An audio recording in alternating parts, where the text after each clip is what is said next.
La route 116, c'est la route la plus importante de notre région.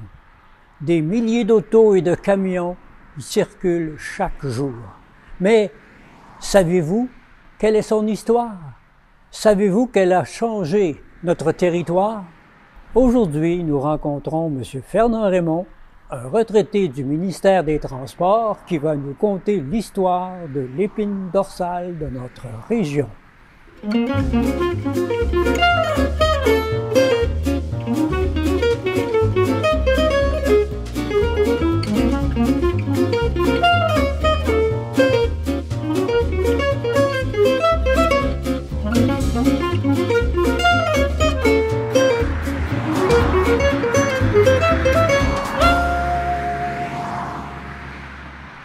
Bonjour, Monsieur Raymond. Bonjour.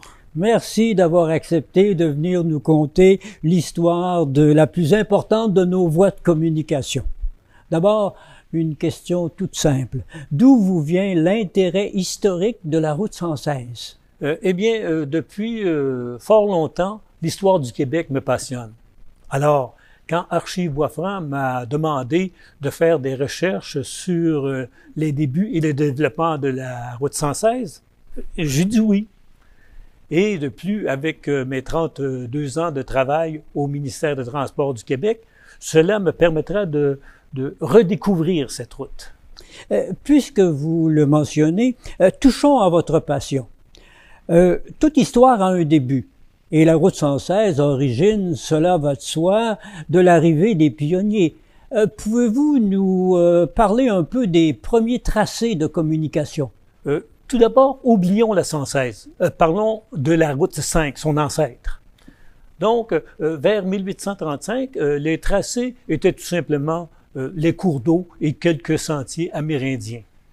Puis, après quelques années, les premiers pionniers les ont utilisés, se sont installés et, par le fait même, ils ont créé de nouveaux chemins, de nouveaux sentiers pour s'entraider et voir un peu comment ça allait. En préparant cette rencontre, j'ai lu qu'entre 1839 et 1851, la population des Boisfrancs a quadruplé. Il y a sûrement un facteur qui a permis cette explosion de population. Selon moi, il y en a deux. Le premier, vers 1844, on a construit un chemin provincial qui a permis à quelques colons de venir s'établir dans notre région. Mais ce pauvre chemin était très peu praticable. On pouvait l'utiliser environ quelques semaines par année. Mais selon moi, le facteur important se débute vers 1854, lorsque la compagnie du Grand Tronc ont construit le chemin de fer qui va de Lévis à Richemont. Et ce dernier, passant par notre région, permettait l'arrivée de colons et facilitait l'approvisionnement. Va pour l'essor de population et de biens par le biais du chemin de fer, mais revenons à l'essor de la route 116. Vous voulez dire la route 5? Merci de me rappeler à l'ordre. Nous vous écoutons. Eh bien, lorsqu'on construit un chemin de fer, on y installe des gares à différents endroits qui permettent à leur tour d'apporter du monde et de, comment dirais-je, de développer ces petits secteurs pour créer des nouveaux hameaux. Donc, l'un ne va pas sans l'autre. On doit trouver de nouveaux chemins, faire de nouveaux sentiers pour réunir tout ce beau monde. Pour le bénéfice des spectateurs, pouvez-vous nous situer ces gares? Certainement. Et nous avons la chance de vous les présenter sur la carte, une carte de 1947. Nous avons un premier ici, Lister Station, puis un deuxième à Sainte-Julie, qui était tout près de Laurierville. Puis nous avons Plessisville, Princeville, Victoriaville, Warwick et Kingsley Station. Qu'en était-il du réseau routier en 1900? Alors, vers 1900, le réseau routier provincial prenait son envol. Et la route 5 en faisait partie. Cette même route qui débutait à Lévis se rendait jusqu'aux frontières américaines. La route 5, c'est la route 5 ça partait de Richmond, ça descendait à Québec. Fait que ça descendait à Québec, mais ça sillonnait ça rentrait dans toutes les villes et les villages en s'en venant, mais c'était le corridor pour se rendre de Richmond à Québec. C'est la 116 qui a remplacé la 5. Mais la 5 ici, là, quand on parle de ici, la 5 a traversé Plessisville, Princeville, Laurierville, Lister. La 116, elle passe à la même place que la 5 pour traverser le village parce que la collection entre les deux n'a jamais été faite. J'ai vu l'évolution beaucoup de la route parce que au tout début, la route c'était la route 5 d'abord. Hein? La route 5 qui reliait Québec et Montréal. Pour aller à Québec, il fallait que tu passes par toutes les municipalités, Plessisville, Saint-Agapi, Lister, Dosquet. J'ai connu voir passer des chevaux. Hein? Les gens à la messe, mais le dimanche, c'était obligatoire. Fait qu'ils allaient en voiture. Puis le voisin ici, pour l'hiver, il y avait une espèce je vais dire une espèce de caravane qu'on appelle aujourd'hui, mais c'était tiré par 2 chevaux. Bien. Puis il y avait un petit poêle là-dedans, puis il chauffait, puis quand il faisait mauvais, bien, il faisait le tour du gênant, puis on embarquait une quinzaine de personnes là-dedans pour aller à la messe. Hein. Donc, après ça, il y avait pas le trafic qu'il y avait aujourd'hui, ça c'est bien entendu, mais il y avait des quêteux qui passaient à l'époque aussi, qui passaient sur la route 5. Puis il y en avait un, entre autres, qui se faisait traîner par un chien, lui. Hein? Il débarquait une voiture puis un chien. Puis nous, ici, la famille, on allait à l'école, c'était 1 mile d'ici l'école. Hein? Puis il n'y avait pas d'autobus là, qui nous prenait beau temps, mauvais temps. On allait nous autres aussi en chien. Hein? Puis c'était moi le chauffeur du chien. Hein? Mes sœurs embarquaient, on avait une voiturette là, que mon grand-père, qui était menuisier, nous avait fait. Et on allait à la petite école du Rhin ici. Puis l'hiver, on allait en traîneau. Fait qu'imaginez-vous, si on revenait aujourd'hui avec ça, avec le trafic qu'il y a là, ça ne marcherait pas.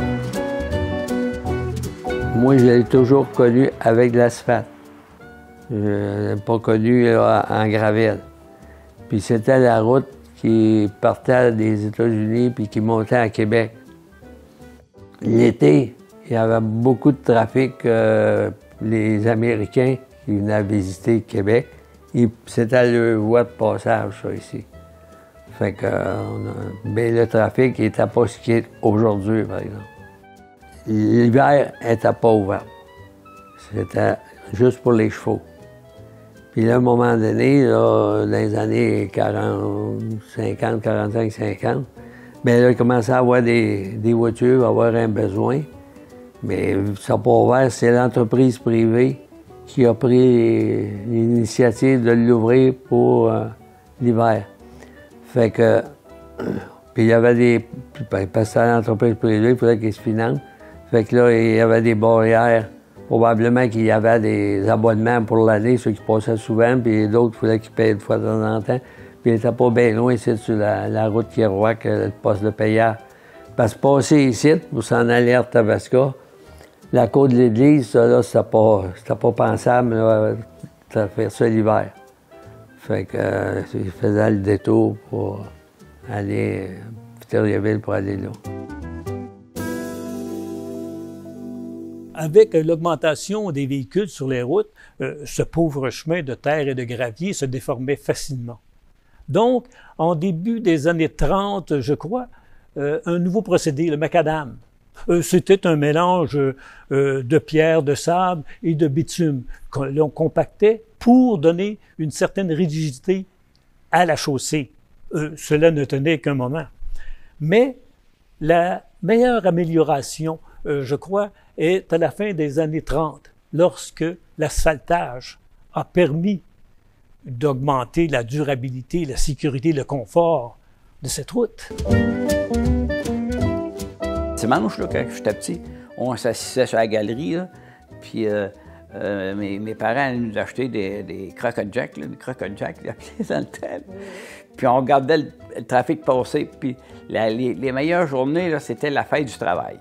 Là, les Américains passaient, avec le fameuse roulotte ronde, là, en stainless, là, tu sais, le coco, là, le coco. Là. Puis, ils en passaient de ça. Puis c'était... puis il passait des... Comme les cirques, là, les vannes de cirque, là, ça passait tout de suite, ça s'en venait de je sais pas où, ça passait tout de suite. Fait que nos belles journées sur la galerie de dimanche, des fois, ou de fin de semaine, on regardait passer le monde. Quand j'étais jeune, le soir, on était assis là, sur la galerie ou quelque chose. Mais le plaisir, c'était de compter comment il passera de machine. Ouais. Un prenait pour aller sur un bord, puis l'autre sur l'autre. Ouais. Puis on passait à une veillée, là, des fois, on en avait 10-15 voitures qui ont passé dans une heure, au-dessus d'une heure. Oh, 10-15? Ouais. OK, ouais. Puis là, aujourd'hui, ben, c'est curieux un peu. Il y a quelque temps, je pars à Victoriaville, au coin de Saint-Hubert, là, pour m'en venir ici. J'ai à peu près 5 km.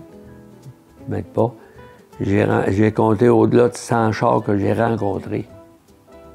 Hein, fait que c'est énorme, au point de vue de l'achalandage.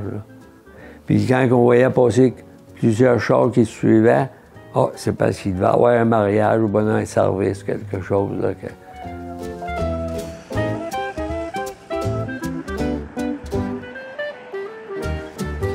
Au milieu des années 50, si je me souviens bien, on voulait tout simplement sortir cette route des centres-villes pour sécuriser les lieux.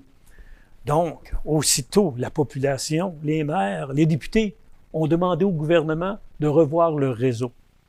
Et pendant plus de 10 ans, entre Lister et Kings Fall, des travaux ont été effectués sur cette route pour que cette nouvelle route 5 soit plus fluide, plus sécuritaire, tout en évitant les centres-villes. Bien, avant ça, elle passait, la route 5, elle passait dans le village de Warwick. Elle passait dans le village de Warwick, puis elle sortait dans le bout du salle des cantons, là. Elle sortait là, hein. Bon. Et c'est sûr que tu ne vas pas l'élargir dans le village. Il aurait fallu que tu tasses toutes les maisons, puis même l'église, elle aurait pas quasiment sur le perron de l'église, c'est bien, hein? Bon. Donc ça, c'est pour ça qu'ils l'ont passé à l'extérieur. Puis pour une meilleure fluidité du trafic aussi, là. Et dans les villes, ben, tu as des arrêts obligatoires quasiment à tous les rues, puis c'est normal, là, c'est bien, des lumières, tout ça. Fait que pour ça, tu essaies de passer, d'éviter les villages ou les villes. La 116 a passé. Fait que là, nous autres, les commerçants et les résidents de la ville, là, eux autres, c'était comme la fin du monde. Parce que là, le trafic ne passera plus en avant de nos commerces. Fait que le monde qui suivait la 5, qui arrivait à Pierceville, bien là, t'as besoin d'aller à l'épicerie, t'as besoin d'aller à la quincaillerie, tu sais, t'avais de l'achalandage. Mais là, quand la 116 était faite, il n'y avait pas rien, là, c'était pas bâti, je sais pas, il n'y avait rien, là. Fait que bon, pour ça, là, il n'y a rien à foutre de la même chose qu'à Princeville. Quand ça l'a bâti, c'était en dehors de la ville. Fait que là, il s'en allait, puis il arrêtait si ça lui tentait. Pas comme Arthabasca, là. Ceux qui étaient là à Arthabasca, là, moi, je suis un épicier, là, qui ne voulait pas ça partout, lui. Mais à un moment donné, la pression, puis là, quand le monde s'astine comme ça, le gouvernement, lui, il est content, il fait rien. Fait qu'avant... fait que quand ils sont entendus, ils ont accepté, bien là, ils ont fait des tracés pour tout exempter de tous les petits villages.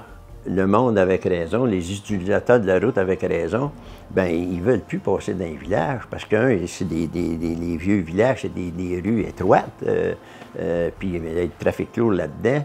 Bon, fait que là, puis les résidents ou les commerces ou les élus, ils disent, bien là, si vous contournez notre ville, notre village, le village va fermer, il n'y aura plus personne, il va arrêter chez nous. Donc, c'est pas facile de satisfaire tout le monde. Hein. De toute façon, tu ne peux pas. Hein. Donc, c'est pour ça que, oui, il y a eu des contournements, mais aussi pour l'industrie comme telle.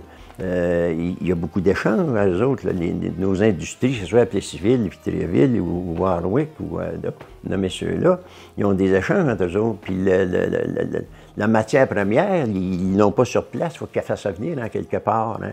Et si le transporteur ou le fournisseur, il y a de la difficulté à se rendre à destination, bien, c'est des coûts supplémentaires. Le gouvernement, par le biais de l'ancien ministère de la Voirie et du nouveau ministère des Transports, ont amélioré de beaucoup le réseau routier en numérotant et en orientant les chemins selon la nouvelle norme.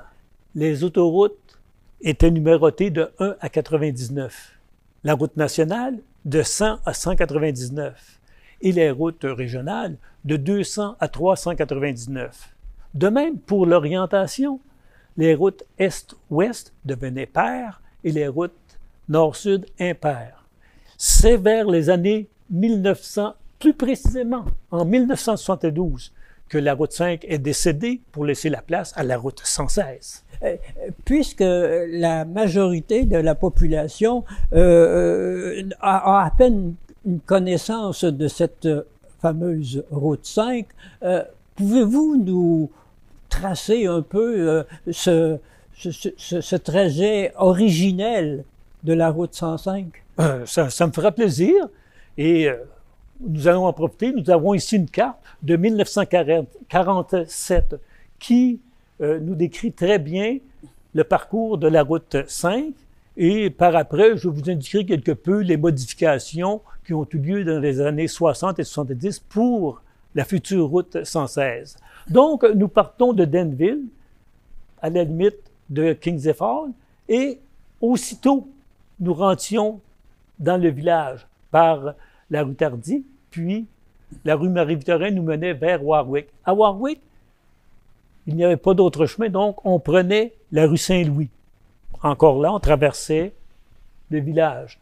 Puis, pour qu'est-ce qui est de Saint-Christophe, Arthabasca et Victoriaville, bien, on prenait le rang Pouliot qui nous menait au Pont-Barry, la rue Laurier, le boulevard Bois-Franc, la rue Notre-Dame. Et là, on traversait pour prendre le rang Nau et se retrouver sur le rang Lénès qui nous amenait directement au 12e rang.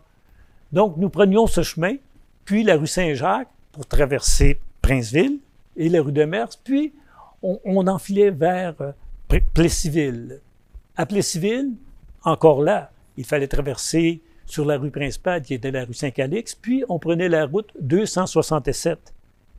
Après, celle-ci nous menait à la route, si je me souviens bien, c'est la route Provencher qui nous amenait directement dans Laurierville. Puis, quelques rues, et on se retrouvait sur la rue de la station. Et c'est sur cette rue qu'on voit ici Sainte-Julie. C'est là qui était la gare de Sainte-Julie. Puis, on s'en va directement vers Lister et Sainte-Anastasie pour se retrouver vers Dosquet. C'est un peu le trajet qu'on devait prendre. Puis, dans les années 60 et 70, la 116 devait éviter toutes les localités. À l'époque, on l'appelait une route de contournement. Donc, on passait tout droit ici. Pour Warwick, c'était la même chose. Pour Victoriaville et Arthabasca, Saint-Christophe, c'est qu'on prenait le chemin et on croisait. Et donc, à quelques reprises, on revenait sur l'ancienne route, mais les plus grands travaux ont été surtout partir de Plessisville, aller à Laurierville, où qu'on faisait un grand bout sur un terrain qui était nouveau. Bien là, nous autres ici, vu que l'étable était du côté, en haut de nos champs était tout de l'autre côté, fait que quand il fallait traverser les vaches, soir et matin, pour aller au Paccard. Fait que sur la route 5, c'était pas pire, il n'était pas trop large, mais là, il l'a élargi bien gros. Puis là, pour traverser ça, le trafic, toujours de plus en plus, on est obligé d'arrêter. Il fallait être au moins 3-4 pour traverser les animaux avec des drapeaux pour arrêter les machines. Puis même, il y en a qui n'ont pas arrêté puis ont frappé des vaches. Ils n'acceptaient pas ça d'arrêter. Puis maintenant? Maintenant, ben là, on ne traverse plus. On ne traverse plus, là. Poursuivons avec l'histoire de la 116. Vous comme moi, il y a bien longtemps que nous n'avons pas entendu siffler le train. Serait-ce que parce que cette nouvelle route a fait mourir le chemin de fer? Malheureusement, oui. Mais vous savez, toute chose a un bon côté. La perte du rail nous a fait créer la route verte pour la santé, le bien-être et le plaisir de ceux qui y circulent. Il y avait le chemin de fer aussi qui passait là, juste en bas de la route. Fait que quand la route était bouchée pour aller à Québec, les agriculteurs, qui me livraient leur lait sur le marché de Québec, il fallait aller avec des chevaux, porter les bidons de lait à la gare à Princeville, qui là, après ça, ils prenaient ça sur le train, puis ils montaient ça à Québec. Fait que, je suis content d'avoir connu quand même cette époque-là là, de la route 5, il ne faut pas que je me trompe. L'ancienne route 116, c'était de la route 5. Un peu avant le tournant de l'année 2000, ceux et celles qui empruntaient régulièrement la route 116 ont vécu les désagréments de sa restructuration. Pouvez-vous nous relater les tenants et les aboutissants de cette modernisation? Oui. Le tout a débuté en début des années 1980. La population voulait qu'on double la route 116 de Plessisville à Warwick. Et c'est là qu'a commencé la saga de la 116. Quand moi, comme député, j'ai parlé d'élargir à 4 voies, ça a été toute une histoire, parce que là, il y a des gens de Plessisville qui s'objectaient parce qu'ils disaient si la route est trop belle, le monde, au lieu de magasiner à Plessisville, ils vont aller magasiner à Victoriaville. Hey, tu me parles d'un argument, toi, c'est bien. Hein? Bon. Mais il faut vivre avec ça pareil, c'est bien, il faut vivre avec ça pareil. Et d'autres, des agriculteurs sur le Rhin, ils disaient à 4 voies, il va passer bien trop de trafic, on ne sera pas capable de traverser le chemin, tout ça. Bon, bien là, oui, il doit être plus large à traverser, mais il passera pas moins de trafic, mais ça va passer plus vite, pas en termes de vitesse, mais au moins 2 de large, au lieu de sur l'autre, 2 sur un sens, 2 sur l'autre. Hein. Bon, et il y a eu une demande pour avoir, pas une enquête, là, mais le bureau d'audience publique tienne des consultations publiques, Bon. C'était la première fois que le ministère des Transports, un de ses projets passait devant le bureau d'audience publique. Et moi, j'avais présenté un mémoire, c'est dans la période où je n'étais pas élu, là, de 87-89, j'avais présenté un mémoire pour défendre la route 116 à 4 voies, parce que quand ça a changé de gouvernement, là, on avait changé le terme, on disait on va construire une route à 2 voies élargies. Bien, 2 voies élargies, c'est une voie sur un bas sur l'autre, puis le dernier, c'était l'accotement. Il disait ça va être plus sécuritaire, l'accotement, mais tu ne roules pas sur l'accotement, comment qu'elle aura 20 pieds de large, et ça ne réglera pas le problème. Hein? À la fin de 1990, les travaux ont enfin commencé à Plessisville. Et vers 2005, on nous a livré une nouvelle route à 4 voies. Et cette route réunissait Plessisville, Princeville, Victoriaville. Et oui, je sais, pour les gens de Warwick, ils devront encore patienter quelque peu. Il faut qu'il y ait un élargissement entre Victoriaville et Warwick, absolument, absolument. Et les démarches auraient dû être entreprises avant aujourd'hui, hein, parce qu'on voit aussi le nombre d'accidents qu'il y a, puis le trafic, c'est la route principale pour aller à Sherbrooke. Hein. Bon, puis au niveau de la santé, tu as beaucoup de transferts qui se fait Victoriaville, Sherbrooke, hein, entre autres, au niveau de la santé, c'est bien. Et là, une couple d'années, j'avais rencontré notre député, hein, puis il m'avait demandé ça pour voir. Il dit qu'est-ce que tu penses de ça? C'est-tu raisonnable de demander qu'il y ait une route, qu'on élargisse à 4 voies entre Warwick et Victoriaville? Bien, il dit c'est essentiel, il faut le faire. C'est bien bon. C'est sûr que ça ne peut pas se faire toute la même année. Comme celle-là ici, ça s'est fait par étapes. Hein. On a commencé par les endroits principaux, puis ça se fait, je ne me rappelle plus, là, sur 3-4 ans à peu près, entre Plessisville et Victoriaville. Mais oui, ça aurait dû ou ça devrait être continué de Victoriaville à Warwick. Puis après ça, ben, on verra plus tard, hein, c'est bien. Avant longtemps, on va à une route à 4 voies parce que d'autre bord, Victoriaville est à 4 voies. Puis ici, il y a un gros trafic. Je sais qu'ils ont fait un ponceau ici, là, puis ils l'ont préparé en conséquence de tout ça. Fait que c'est d'un plan là, entre Victoriaville et Warwick à avoir 4 voies. Au début de notre rencontre, en répondant à la demande les archives Bois-Franc, vous m'aviez mentionné que vous vouliez redécouvrir la 116. Cela a-t-il répondu à votre passion de l'histoire? J'ai découvert comment la route a été tracée et, en plus, la complicité qu'il y a eu entre la route et le chemin de fer par après l'arrivée des véhicules et la demande d'amélioration de la route. Mais je me suis gardé un petit mot que j'avais gardé pour décrire un peu ce que j'en pensais. Je me disais toujours, enfin, cela m'a confirmé, le besoin et le vouloir ne vont pas toujours ensemble. Et qu'entre la prise de décision et la réalisation, il se passe toujours un petit, je dirais, délai. Donc, cette situation, on la vivait à l'époque et on la vit encore aujourd'hui. Merci beaucoup, M. Raymond. En guise de mot de la fin, permettez-moi de vous remercier, car grâce à ce voyage dans le temps, vous nous avez fait réaliser que ces routes qui desservent notre besoin et notre plaisir, elles ont aussi une histoire qui, sous couvert de revêtement, nous invite à lever notre chapeau à tout ce monde qui, depuis pratiquement 2 siècles, se sont donné la main pour pouvoir mettre à jour la sécurité, le confort et le plaisir dont nous bénéficions en voyageant. Maintenant, voilà, vous connaissez l'histoire de la route 116. En reconnaissance pour ce confort, cette sécurité, cette tranquillité, faites-vous le plaisir d'y rouler en sérénité et surtout en modération.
L'autre, c'est peut-être toi, va savoir.